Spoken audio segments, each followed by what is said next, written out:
There's something that's going round that's shutting our borders down. It's a bad time for our sick and our old. How long can this go on? Welcome to In Crisis, Travel Retail Voices, our new podcast series where we speak to travel retail executives around the world to see how they and their businesses are coping with the COVID-19 crisis. I'm Martin Moody. Now, today's episode features Barry Geoghegan, the irrepressible Irishman and founder of Duty Free Global, a pure-play travel retail wine company, and therefore a business very badly affected by the drastic slowdown and in some cases cessation of world travel. I spoke with Barry at his home in the remote and beautiful Glencree Valley in Enniskerry, County Wicklow. I started by asking him how he was, and as you'll hear, Barry, as always, is more worried about others. I'm good, Mark. How are you keeping, Mr. Health-wise? Are you watching yourself? Because your immunity system isn't as strong as it should be, so you keep me away from everybody, my friends. Make sure you're isolated but careful and safe and not touching stuff. We're worrying about you. Yeah, mine's practically non-existent, Barry, so I'm... That's what I'm saying.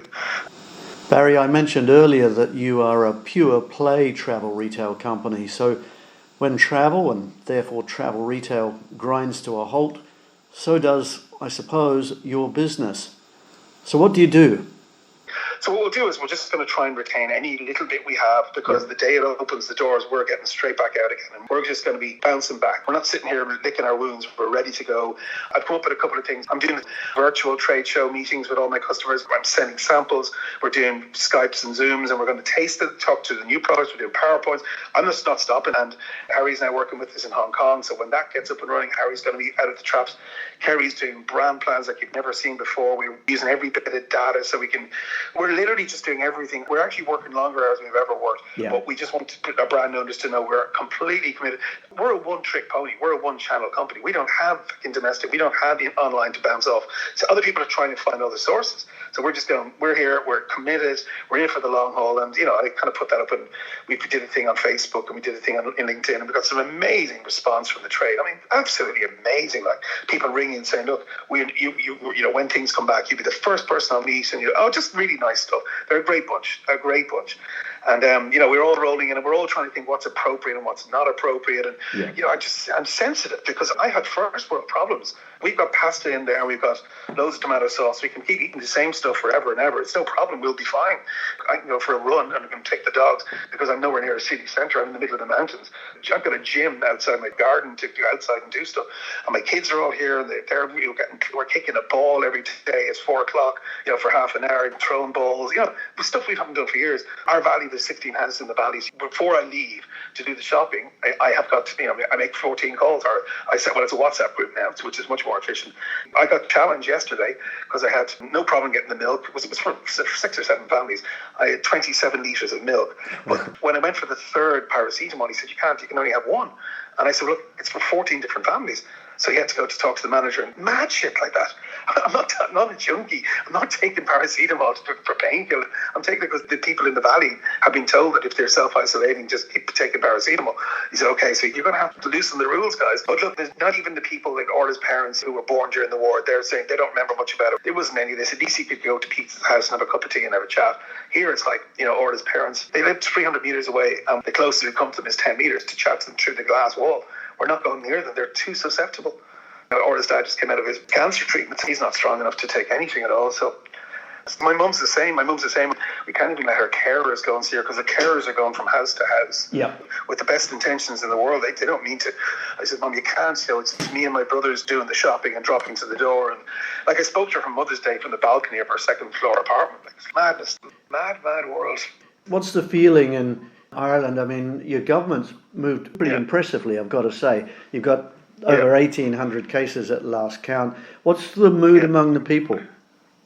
I think there's a lovely solidarity. There's a real sort of like, just similar to the UK, we did the same thing for the health services last night at 8 o'clock. And I think there's a real solidarity. We kind of had our national holiday screwed up. That was sacrosanct. We don't party like the Americans do, but that was kind of weird. Wow, that really felt like a nose out of joint. We weren't even allowed to celebrate our national day. Okay, once you got over that, once you got over the pub thing, because that's culturally, everybody cliches about the Irish. Once that bit was gone, everybody's okay. Now it's real down to nuts and bolts, and there is respect for the government, and there is respect that they're trying to find solutions, and there is respect. We believe that the curve, according to the health chiefs, they are reducing the curve. They're reducing the number. So Barry, great to know you're safe and well, and all your family too. You'll be being listened to by your friends and colleagues all around the world in the travel retail industry. Any message for them? Just to say, guys, the most important things are your families. Business will always bounce back. Keep safe. Don't take any chances. The medical people are the people to listen to. Don't get involved in the politics of the governments. Listen to the medical experience. They know what the right thing to do is. We've got to take their advice. This is unprecedented, uncharted waters. And as long as you keep the vulnerables in your lives and your families and your loved ones safe, then we'll get through this. And when we come out the other side, we'll have the most greatest get together in history. I can't wait to see everybody the other side, and just keep safe, everybody. It's unprecedented. Keep safe. And you keep safe, Barry Geoghegan. Good to talk to you, Martin. Take care of yourself. Good to talk to you. You take care too, Cheers. Barry. I'm Martin Moody with In Crisis, Travel Retail Voices. And I swear one day we're gonna put this out behind us, and come what may, we will survive.